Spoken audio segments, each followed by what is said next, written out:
الله أكبر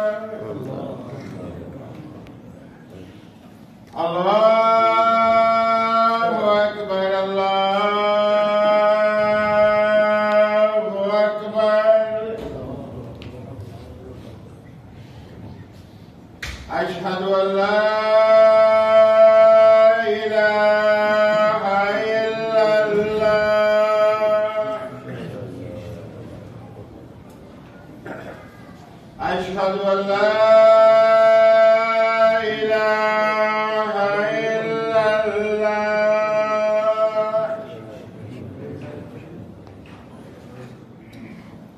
أشهد أن محمدا رسول الله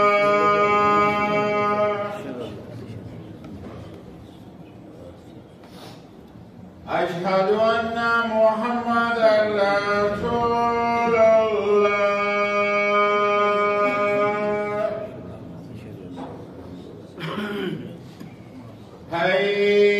حي على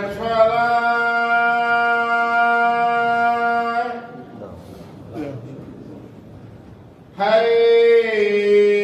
حي على الصلاة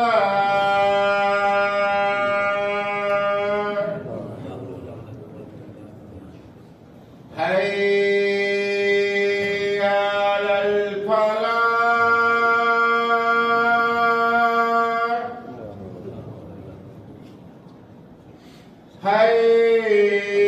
حي على الفلاح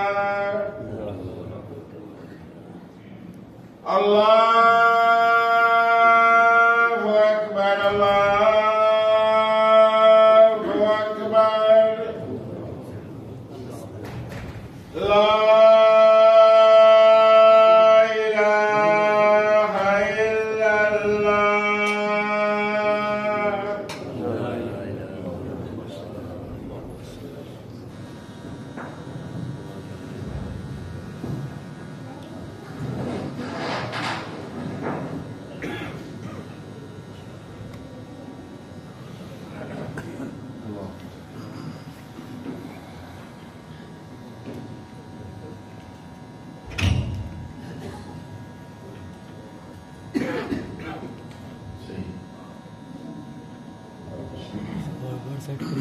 May nakda naman. Makapresyahan niyo.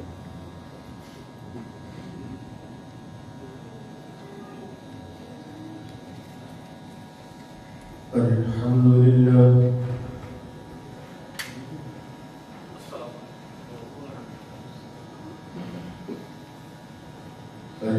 Alhamdulillah hamdan katsiran kama amar.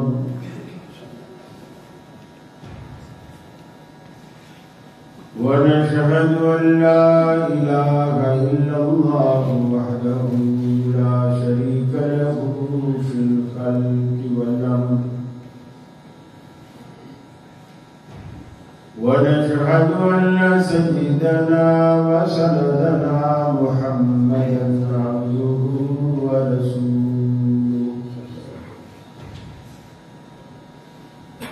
المبعوث إلى الأسود والأحمر لتتميم مكارم الأخلاق لا يخلق نبي ولا رسول بعده ولا أمة بعد أمته ولا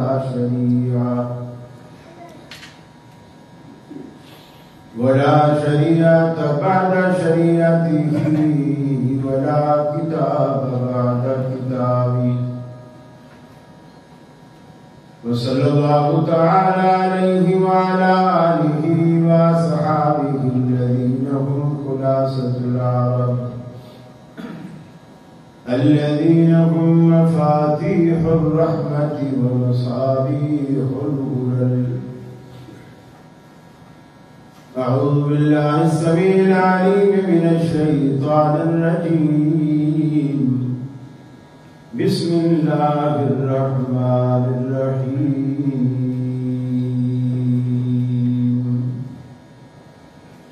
يا أيها الرسل كلوا من الطيبات واعملوا صالحا.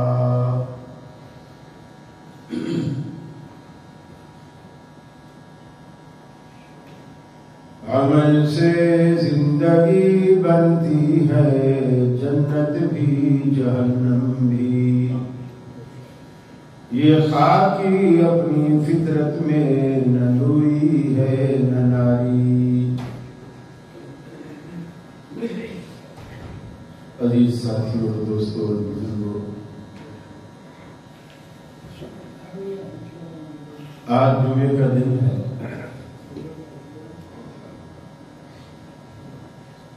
نبی رحمت صلی اللہ علیہ وسلم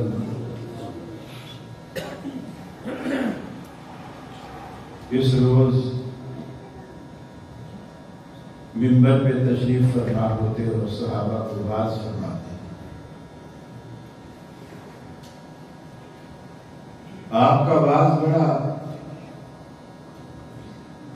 دلوں میں اترنے والا، پرتاثیر، پرسوز، دلائل و براہین سے بھرپور ہوتا. صحابہ کہتے ہیں کہ آپ خطبہ دیتے تو آپ کا رخ انور جوش خطابت کی وجہ سے سرخ ہو جاتا، آنکھیں سرخ ہو جاتی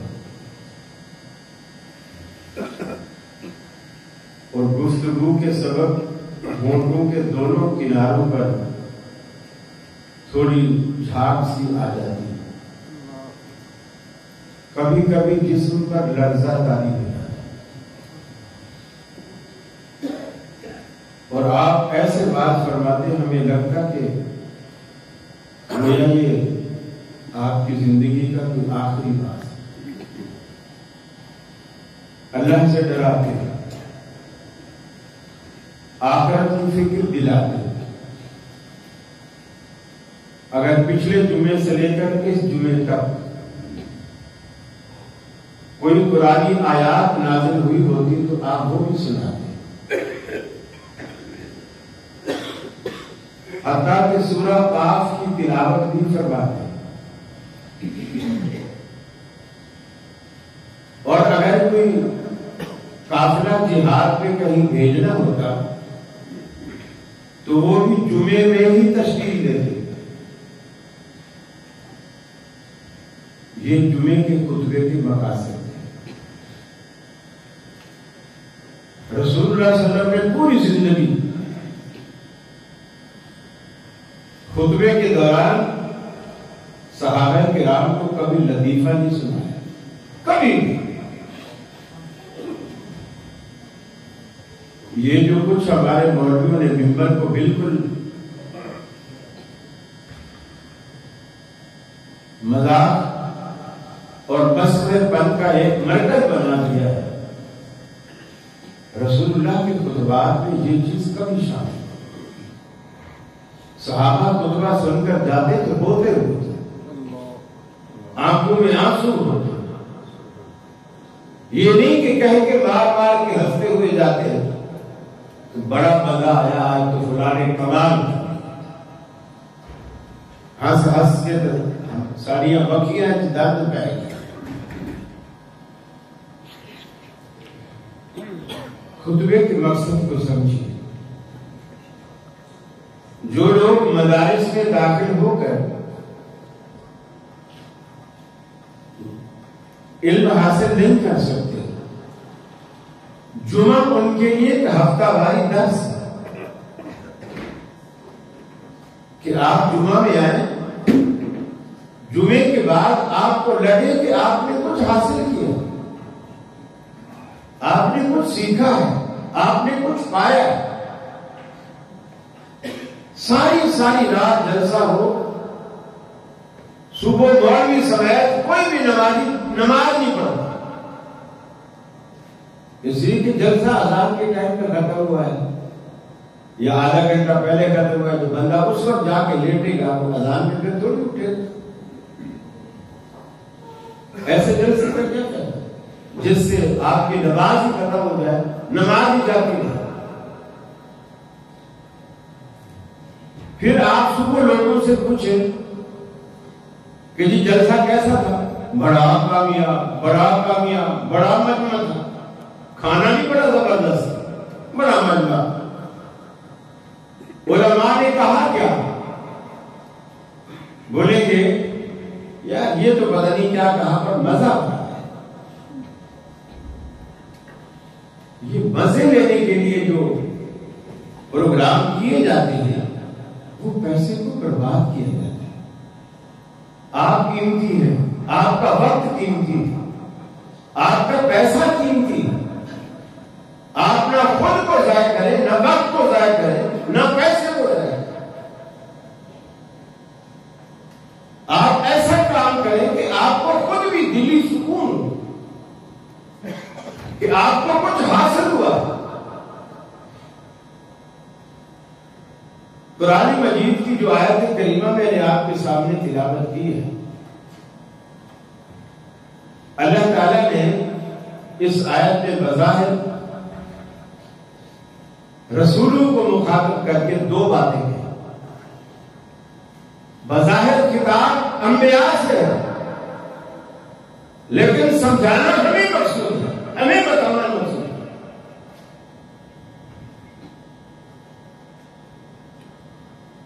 فرمایا یا ایھا الرسل کلوا من الطیبات واعملوا صالحا.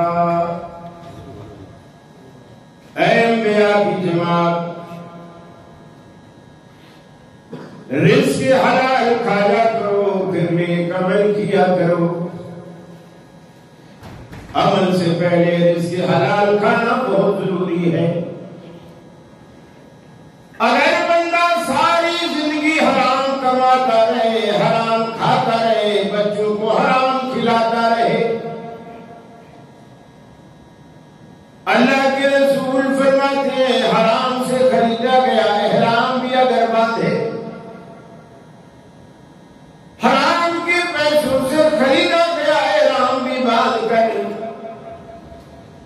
بیت اللہ شریف کا قصد کر کے اپنا سفر شروع کرتا ہے، تلبیہ پکارتا ہے اللہم لبیک لا شریک لک لبیک. اے اللہ میں حاضر ہوں اس عقیدے کے ساتھ کہ تیرا کوئی شریک نہیں. یہ عقیدہ لے کر تیرے دروازے پر آیا ہوں، بخشش کا امیدوار ہوں، بخشش کا طلبگار ہوں، تیری رضا چاہتا ہوں. لاکھوں روپے لگا کر جنت کے حصول کے لیے، دوزخ سے بچاؤ کے لیے میں نے جو چادریں باندھی ہیں،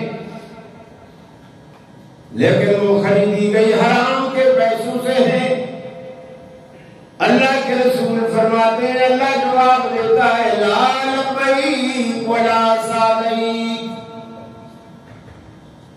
نہ تیری حاضری ہمیں قبول ہے، نہ تیرا تلبیہ پکارنا ہمیں قبول ہے. سفر بھی بیکار، صعوبتیں اٹھانا بھی بیکار، لاکھوں کا ویزا اور ٹکٹ خرید کر جانا بھی بیکار، وہاں رہنا بھی بیکار. اللہ رب العالمین اس کے سارے ہاتھ جوڑے کو اٹھا کر اس کے منہ پہ دے مارتا ہے. اسی لیے اللہ نے انبیاء سے کہا کلوا من الطیبات واعملوا صالحا. سب سے پہلے حلال روزی کا انتظام کرو، پھر کسی نیک عمل کا سوچو.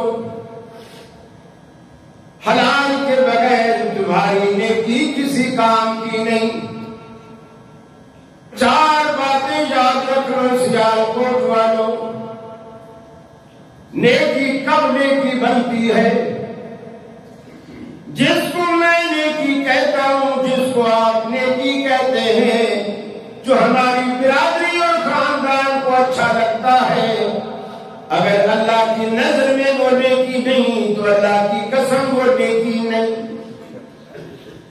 میری پسند آپ کی پسند اللہ کے سامنے کوئی حیثیت نہیں رکھتی. اللہ تعالیٰ جب بھی دیکھتا ہے اپنے پیغمبر کی پسند کو دیکھتا ہے. میرے پیغمبر کو کیا پسند ہے؟ اللہ نے آپ کو ایک نمونہ بنا کر، ایک سیمپل بنا کر، ایک مثال بنا کر دنیا کو دیا. نمازیں بھی میں تمہاری قبول کروں گا، لیکن شرط ایسے ہے صلو کما رأیتمونی اصلی، جیسے میرا پیغمبر نمازیں پڑھتا ہے تمہاری نمازیں اس سے میچ کھائیں گی تو مجھے پسند آئیں گی. اگر میرے پیغمبر سے تمہاری نمازیں میچ نہیں کھائیں گی اللہ رب العالمین قبول نہیں کرے گا. حج کا معاملہ، روزے کا معاملہ، زکات کا معاملہ، نیکی تب نیکی بنتی ہے جب اس نیکی کا سانچہ محمد رسول اللہ کی سنت کے سانچے میں ڈھل جائے، تب وہ نیکی کہلاتی ہے.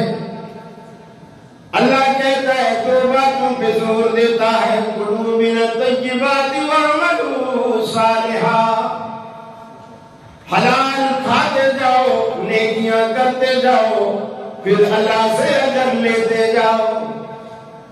جب تک تمہارے دامن میں، تمہاری زندگی میں حلال کمائی نہیں آتی، حرام پہ تمہارا بزنس چلتا ہے، حرام پہ سارا کاروبار چلتا ہے، پھر تم مسجدیں بنا ڈالو، بیت اللہ کا غلاف بنوا کے بیت اللہ پہ چڑھا ڈالو، اللہ رب العالمین کو ایک نظر نہیں بھاتا، ایک نظر بھی نہیں بھاتا. آج ہم نیکیوں کا دعویٰ کرنے والے کتنے لوگ ایسے ہیں جو اللہ رب العالمین کو ناراض کیے بیٹھے ہیں. ہمارے بزنس، ہمارے کاروبار شرعی اصولوں سے ہٹ کر، شریعت سے ہٹ کر، ایک ٹھیا، ایک ٹیبل، ایک کرسی، دو ٹیلی فون کے ساتھ بس یہ لگا کے بیٹھے، پلے کچھ نہیں. دنیا بھر کی فیکٹریوں سے رابطے ہیں، جو مال لینے آتا ہے میں کہتا ہوں جی بالکل میں آپ کو مال دے رہا ہوں.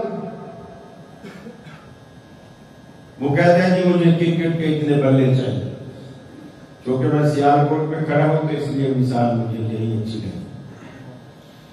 اتنے 1000 بلے چاہیے، ٹھیک ہے جی مل جائے. فیکٹری سے پوچھا آپ ہمیں کیا حساب دو گے؟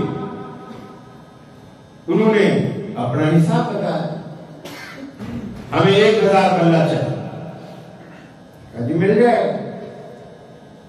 جو ریٹ اس نے بتایا میں نے 5-10 روپے اوپر رکھ کر سامنے والی پارٹی کو بتا دیا.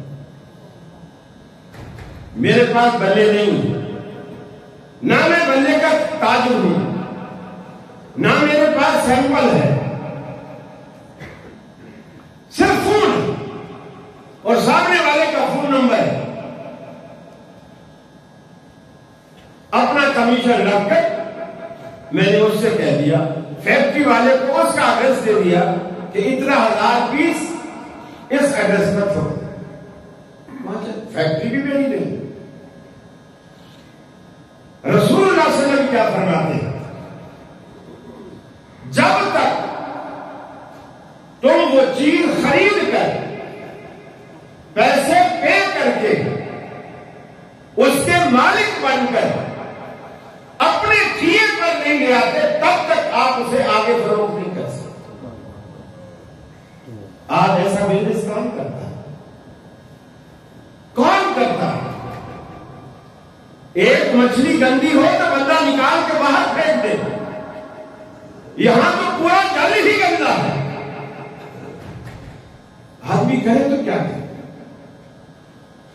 ہم اس وقت ایسی اجتماعی خرابیوں میں دھنس چکے ہیں کہ اللہ کی برکت۔ ایک مولوی، ایک دیندار مسجد میں کھڑے ہو کر ایک بات کرے، وہ اس کی اصلاح نہیں کر سکتا۔ یہ تو پورا معاشرہ بدلنے کا ہے۔ ہم خوش ہوتے ہیں کہ جنوری لگ گیا، نیا سال لگ گیا، بڑی ایک دوسرے کو مبارکباد دے رہے ہوتے ہیں۔ ارے سال تو ہر سال آتا ہے، ہر سال بدلتا ہے، لیکن لوگ نہیں نہ بدلتے۔ اصل بدلنا تو لوگوں کا بدلنا ہے۔ سال تو بدلتے، مہینے بدلتے، ہفتے بدلتے، نہیں بدلتے تو ہم نہیں بدلتے، ہمیں تبدیلیاں نہیں آتی۔ چھوٹی چھوٹی باتیں، چھوٹی چھوٹی، لوگ دیے لگا کے بیٹھے ہیں،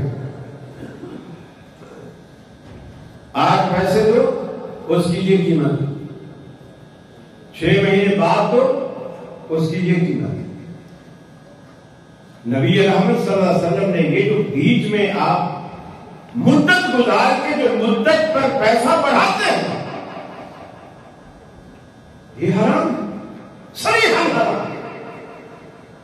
لیکن بزنس اسی طرح چلتا ہے اور لوگ یہی کہتے ہیں یہ چلتا ہے۔ آپ نے کسی سے سودا کیا، 10 لاکھ میں سودا کیا، گاڑی کا سودا کیا، پلاٹ کا سودا کیا، مکان کا سودا کیا، آپ نے ٹوکن منی کے طور پر 2 لاکھ روپے ایڈوانس دے دیا، باقی کے لیے طے ہو گیا کہ میں 1 ہفتے بعد باقی کی رقم آپ کو دے دوں۔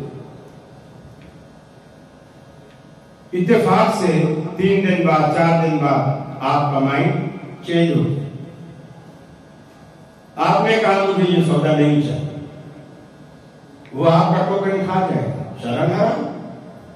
لیکن آپ کسی سے بھی پوچھے تو وہ کہے گا کہ مارکیٹ میں چلتا ہے، وہ آپ کا ٹوکن کھا جائے گا۔ کتنے دن کھائے گا؟ پھر اگر آپ نہیں پلٹے، جس کو آپ نے ٹوکن دیا ہے، جس سے چیز خریدی ہے، اس کو 2 دن بعد کوئی آپ سے زیادہ مہنگا گاہک مل گیا۔ آپ نے 10 لاکھ میں سودا کیا تھا، اس کو کوئی 15 لاکھ والا گاہک مل گیا، اس نے پھر وہ کیا کرے گا؟ آپ کو ٹوکن ڈبل دے، 2 لاکھ آپ نے دیے تھے، وہ 2 لاکھ تو آپ کے لوٹائے گا، 2 لاکھ اوپر دے گا۔ پھر بھی وہ یہ سوچے گا کہ اس کو 2 لاکھ دوں گا نا، مجھے 15 لاکھ یعنی 5 لاکھ اوپر مل رہا ہے، 2 لاکھ اگر اس کو بھی دے دوں تو پھر بھی 3 لاکھ کا مجھے فائدہ ہے۔ شریعت کہتی ہے حرام، لیکن کیا کرے، ایسا چلتا ہے، مارکیٹ ایسا چل رہی ہے، ایسا چلتا۔ حدیث میں آتا ہے سیدنا عبداللہ بن عمر رضی اللہ تعالی عنہ ایک دکان پہ کھڑے ہوئے، انہوں نے تیل کا ایک ڈبہ خریدا، کنستر جو 16 کلو کا آپ کے یہاں ہوتا ہے، وہ خریدا۔ ابھی وہیں کھڑے ہوئے تھے، اس کو پیسے دے دیے، ڈبہ لے لیا، لیکن ابھی دکان نہیں چھوڑی، اسی دکان پہ کھڑے۔ ایک اور گاہک آ گیا، اس نے کہا دکاندار سے کہ مجھے تیل کا کنستر چاہیے۔ اس نے کہا کہ میرے پاس آخری پیس تھا، وہ میں نے ان کو دے دیا، انہوں نے خرید لیا، اب وہ میرا نہیں رہا، ان کا ہو گیا ہے، اب تو اگر لینا چاہتا ہے تو ان سے بات کر لیں۔ تو وہ اس سے عبداللہ بن عمر سے ڈائریکٹ ہو گیا، آپ نے کتنے کا خریدا؟ انہوں نے جتنے کا خریدا تھا بتا دیا۔ اس نے کہا میں آپ کو اتنا اوپر دیتا ہوں۔ حضرت عبداللہ بن عمر نے سوچا کہ یار ابھی کھڑے کھڑے میں نے بھی سودا کیا، کہیں لے بھی نہیں گیا، یہی کھڑے کھڑے مجھے اتنا پرافٹ مل رہا، تو ٹھیک ہے میں دے دیتا۔ عبداللہ بن عمر راضی ہو، اور راضی ہونے کے لیے انہوں نے بھی ہاتھ بڑھایا اور گاہک نے بھی ہاتھ بڑھایا، گویا ڈن کرنے کے لیے ہاتھ میں ہاتھ دینے لگے، تو حضرت عبد الرحمن بن عوف رضی اللہ تعالیٰ عنہ برابر میں کھڑے یہ سب کچھ سن اور دیکھ رہے ہیں۔ انہوں نے عبداللہ بن عمر کا ہاتھ پکڑا اور کہا کہ میں تمہیں یہ نہیں کرنے دوں گا، وہ کرو جو رسول اللہ صلی اللہ علیہ وسلم نے کہا۔ سیدنا عبداللہ بن عمر رضی اللہ تعالیٰ عنہ کہتے ہیں اللہ کے رسول نے کیا کہا؟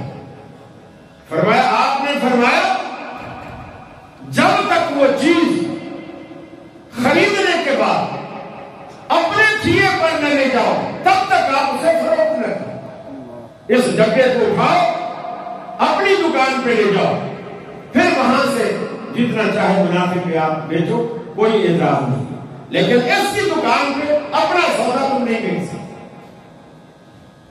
یہ اسلام نے ہدایات کو کر رکھی ہے۔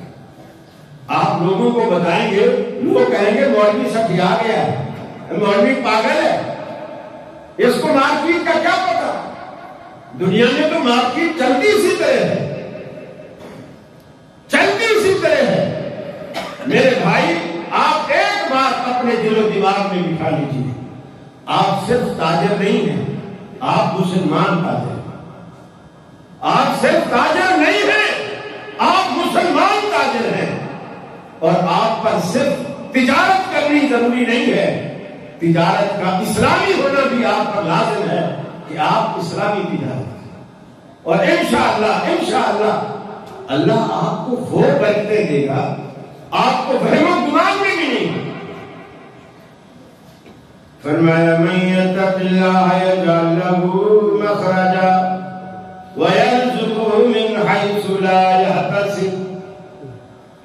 اگر تم اللہ سے ڈرنے والے بن جاؤ، مَن يَتَّقِ اللَّهَ يَجْعَل لَّهُ مَخْرَجًا، اگر تم اللہ سے ڈرنے والے بن جاؤ اللہ تعالیٰ تمہیں ہر مشکل سے نکال دے گا، ایسا نکالے گا، ایسی ایسی جگہوں سے تمہیں روزی دے گا، وَيَرْزُقُهُ مِنْ حَيْثُ لَا يَحْتَسِبُ، ایسی ایسی جگہوں سے تمہیں روزی دے گا کہ تمہارے وہم و گمان میں بھی نہیں ہوگا کہ امریکہ سے بھی میرے لیے آڈر آ سکتا ہے، آپ کے گمان میں بھی نہیں ہوگا آپ کی جیب میں ڈالر آئیں گے۔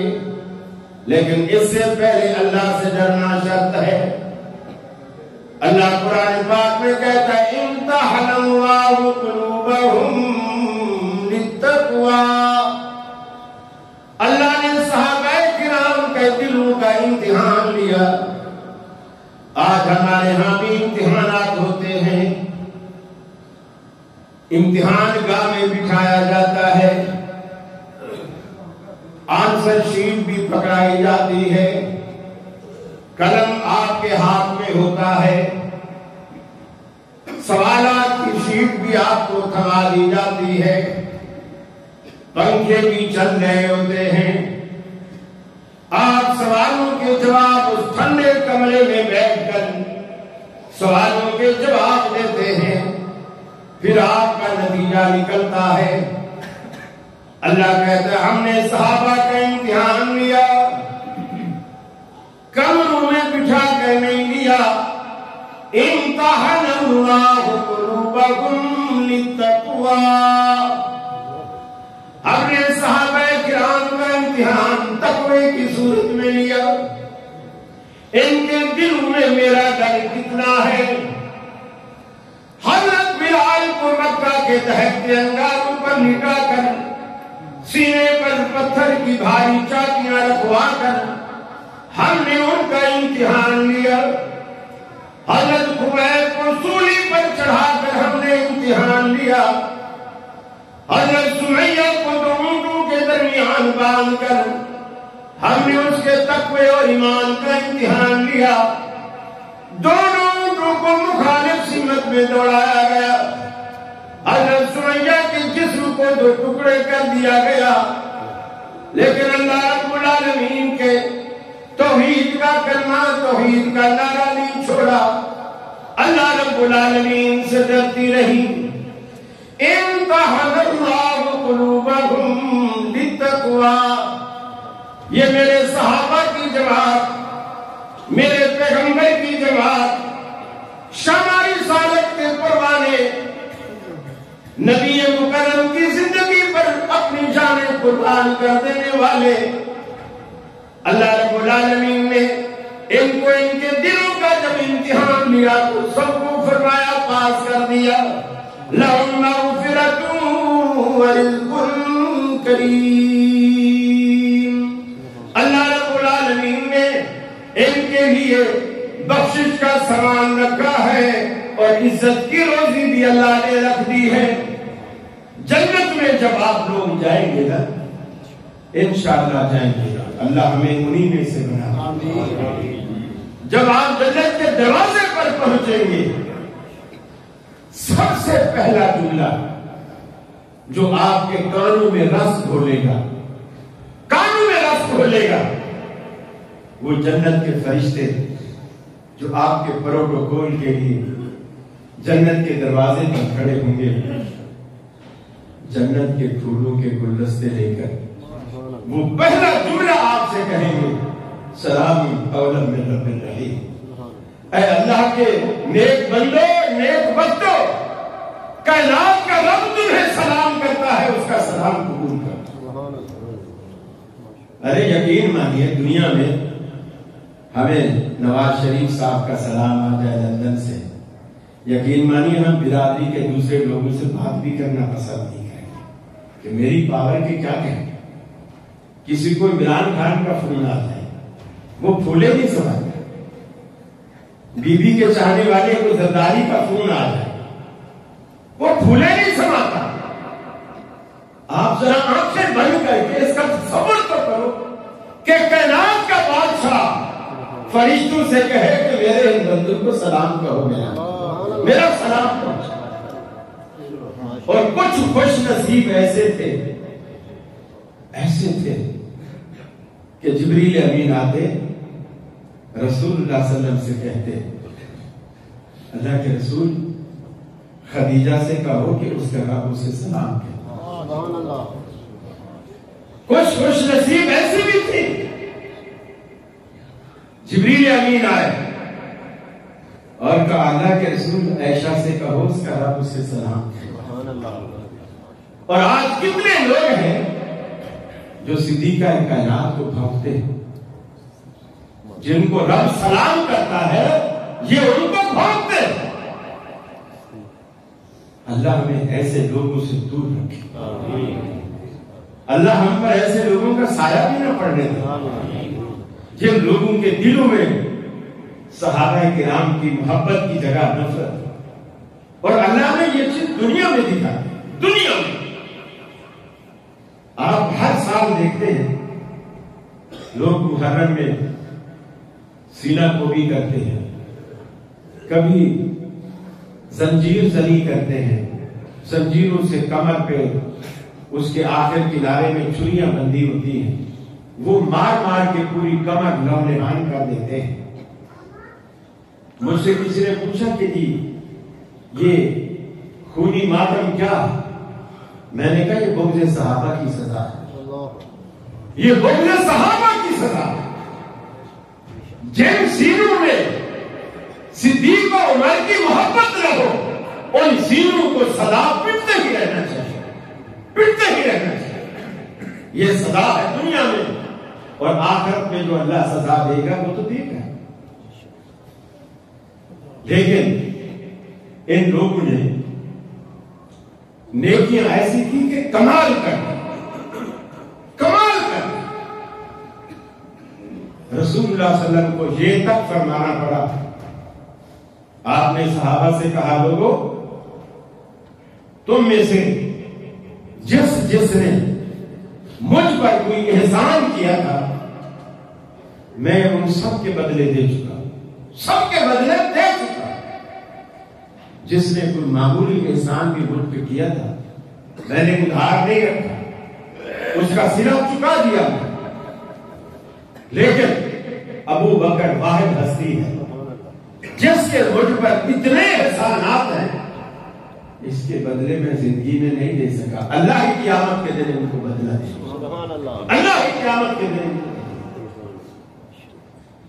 ایک دن سید عائشہ صدیقہ رضی اللہ تعالیٰ عنہ نے پوچھا، اللہ کے سچے رسول، میں نے آپ بیٹھے بیٹھے گھر کے سینے میں چارپائی ڈالے، آسمان کی طرف نظر ڈالی، جیسے آپ کی مسجد کی چھت میں چھوٹے چھوٹے کمکمے لگے ہوئے ہیں، آسمان پہ اندھیری سیاہ رات میں ستارے کچھ یہی منظر پیش کرتے ہیں۔ سید عائشہ فرماتی ہے میں نے آسمان کے دامن میں چمکنے والے ستاروں کو دیکھا، میرے ذہن میں سوال پیدا ہوا کہ اللہ کے رسول سے پوچھو۔ فرماتی ہے میں نے سوال بھی سوچا اور جواب بھی خود ہی ذہن میں بنا لیا۔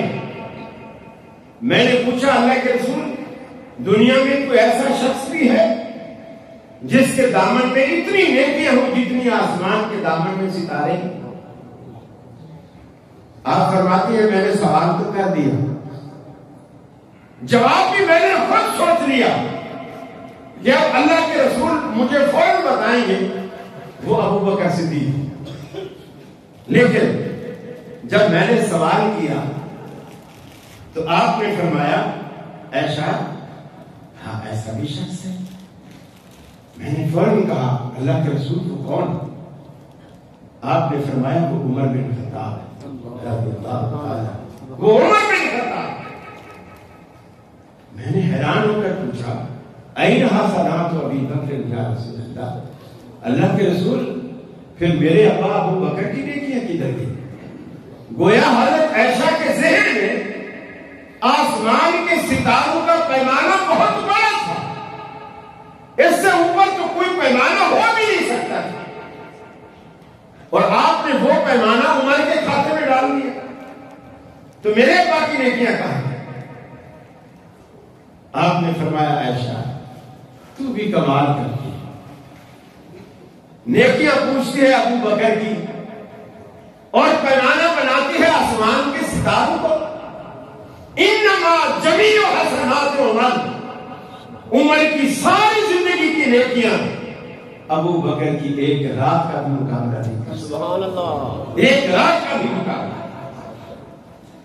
ان لوگوں کی محبت کی شمع اپنے دلوں میں روشن کیجیے، یہ ہمارے ایمان کا حصہ ہے، ان سے عقیدت رکھیے، ان سے پیار کیجیے، اپنی زندگیوں کو ہم ابو بکر تو نہیں بن سکتے، ہم عمر بھی نہیں بن سکتے، لیکن کاپی تو کر سکتے ہیں۔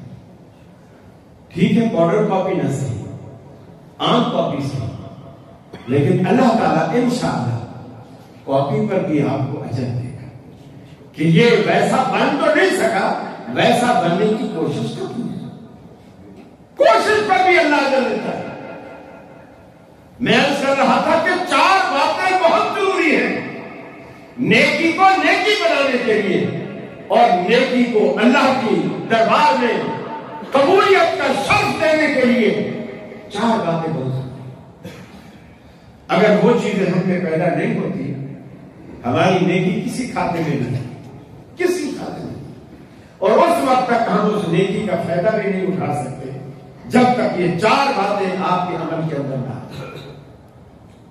پہلی بات یہ کہ آپ جب بھی کوئی عمل کریں، اس عمل کے کرنے سے پہلے آپ کے عقیدے میں توحید راسخ، شرک اگر ہے تو آپ کا عمل سارے کا سارا بیکار ہے۔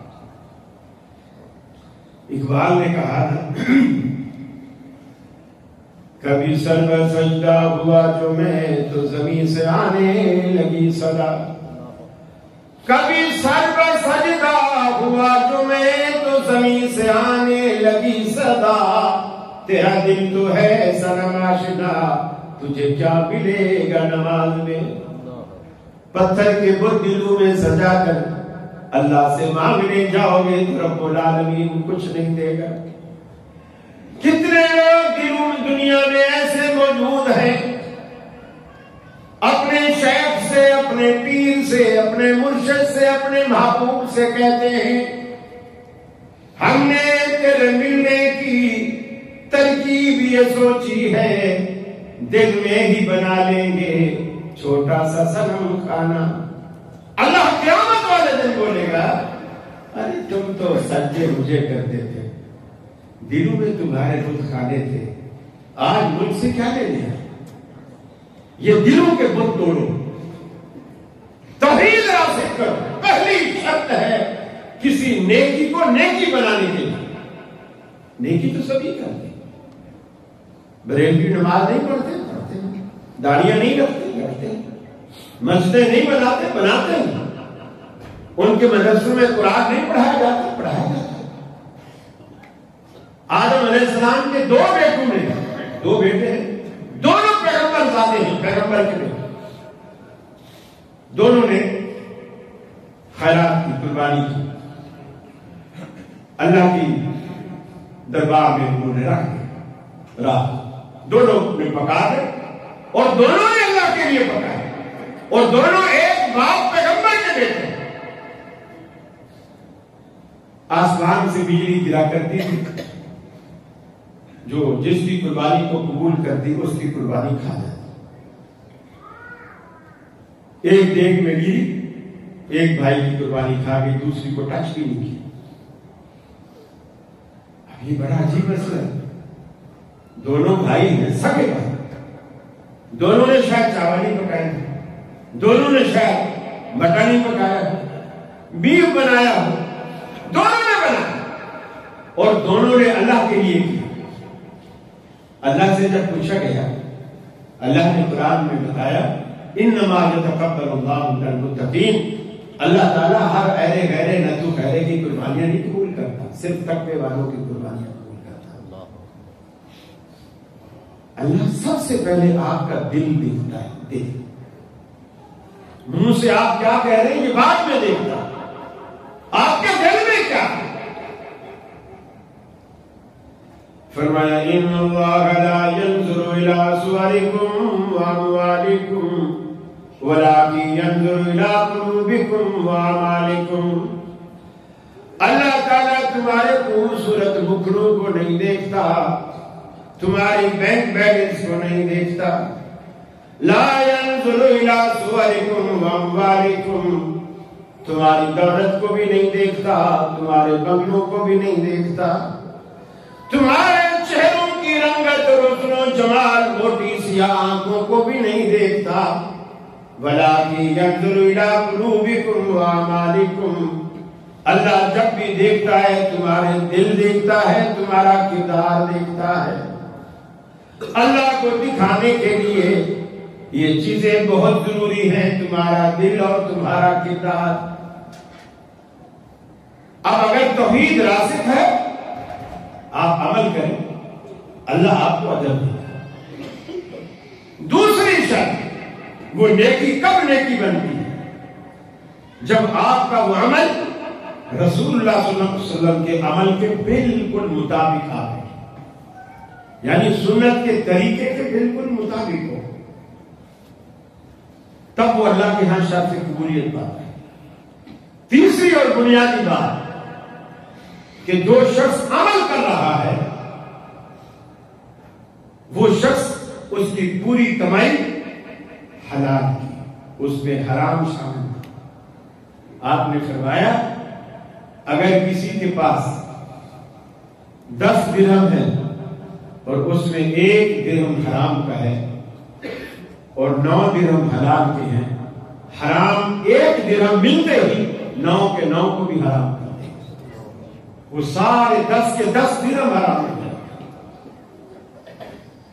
اور چوتھی چیز جس کی وجہ سے اللہ کسی نیکی کو نیکی مانتا ہے اور قبول کرتا ہے وہ ہے آپ کا اخلاص، کہ آپ نیکی جب بھی کریں دل میں یہ ہو کہ یار دنیا ناراض ہو، خوش ہو، جو بھی ہو، میں تو یہ کام اللہ کے لیے کروں، اللہ کے لیے۔ آپ کے دل میں بس اللہ مجھے دیکھ رہا ہے، اس کے سامنے جیسے مزدور کو یہ پتا ہو جس سیٹ نے مجھے مزدوری پہ لگایا ہے وہ سامنے کرسی لگا کر مجھے بیٹھا دیکھ رہا ہے تو وہ سگریٹ پینے کے لیے نہیں بیٹھے گا، کام چور نہیں بنے گا، بھاگ بھاگ کے کام کرتا رہے گا، کیونکہ شام کو اس نے آپ سے مزدوری لی۔ اللہ کے رسول نے مومن بندے کو تصور یہ دلا۔ جبریل امین نے پوچھا احسان کیا ہے؟ آپ نے فرمایا ان تعبد اللہ کانک تراہ فإن لم تکن تراہ فإنہ یراک۔ اللہ کی بندگی تو اس ارادے سے کرے گویا کہ تو اللہ رب العالمین کو دیکھ رہا ہے، اگر یہ شرف حاصل نہ ہو فإنہ یراک، کم از کم اتنا تو گمان کر کے وہ تجھے دیکھ رہا ہے۔ آپ اس کے سامنے نیکی کر رہے ہو، وہ تجھے دیکھ رہا ہے۔ اب آپ کے کام میں کتنی لگن، کتنی دلچسپی، کتنا خشوع اور خضوع پیدا ہوگا جب یہ تصور ہوگا کہ جس کی تو بندگی کر رہا ہے وہ سامنے ہے اور تجھے دیکھ رہا ہے، وہ تجھے دیکھ رہا ہے۔ میرے بھائی، یہ 4 بنیادی باتیں، عمل تو ہم سارے کرتے ہیں، سبھی کرتے ہیں، لیکن اللہ کے ہاں سبھی شرط قبولیت نہیں پاتے۔ اللہ کا ایک معیار ہے اور بڑا کڑا معیار، اس معیار پر اترنے کے لیے اپنے عمل میں یہ 4 چیزیں پیدا کرنی چاہیے۔ توحید، اس عمل کا سنت کے مطابق ہونا، آپ کی کمائی کا حلال ہونا، اور آپ کے عمل میں اخلاص ہونا۔ یہ 4 چیزیں جب پیدا ہو جاتی ہیں، اللہ روز آخر آپ کے اعمال کا خریدار بنے۔ آپ تو تاجر ہو نا، اور تاجر ہمیشہ وہی کام کرتا ہے جس کی منڈی میں ڈیمانڈ، منڈی میں ڈیمانڈ۔ آپ وہی چیز بنائیں گے جو سوچیں گے کہ یار پوری دنیا میں اس کی مانگ ہے، دنیا اس ڈیمانڈ کو پورا نہیں کر پا رہی۔ آپ 1 فیکٹری، 2 فیکٹری، 3 فیکٹری لگاؤ کہ دنیا میں ڈیمانڈ ہے اس کی، اور آپ یہ کیوں بھول جاتے ہو؟ آخرت کی منڈی میں سب سے زیادہ ڈیمانڈ نیک عمل کی ہے، اور نیک عمل کے 4 چیزوں کے بغیر ممکن نہیں ہے۔ اللہ سے دعا ہے مجھے بھی اور اللہ آپ کو بھی نیکی کرنے والا بنا دے، ہمارے دلوں میں اخلاص پیدا فرما دے، سنت کا شرعی بنائے، اور اللہ رب العالمین نبی مکرم صلی اللہ علیہ وسلم کے فرمان کے مطابق ہمیں ہمیشہ حلال کھلائے اور حرام سے بچائے۔ وآخر دعوانا الحمدللہ رب العالمین۔ کچھ جماعتی ساتھی بیمار بھی ہیں، انہوں نے دعاؤں کی درخواست کی ہے۔ ہمارے خاص کر بھائی فیصل صاحب بھی کل سے بیمار ہیں، اور اللہ رب العالمین سے ملنے کے بعد دعا کیجیے گا اللہ رب العالمین انہیں شفا کامل حاجہ نصیب فرمائے۔ جزاکم اللہ، اور آپ کی محبت کے بے حد شکریہ۔ آپ اکثر مجھے یاد کرتے ہیں اور میں آپ کے یہاں حاضری دیتا ہوں۔ آپ کی اس محبت کا، اپنے پن کا بے حد شکریہ۔ جس طرح آج ہم یہاں جمع ہیں، اللہ سے دعا ہے اللہ ہمیں جنتوں میں بھی اسی لیے جمع فرمائے۔ الحمد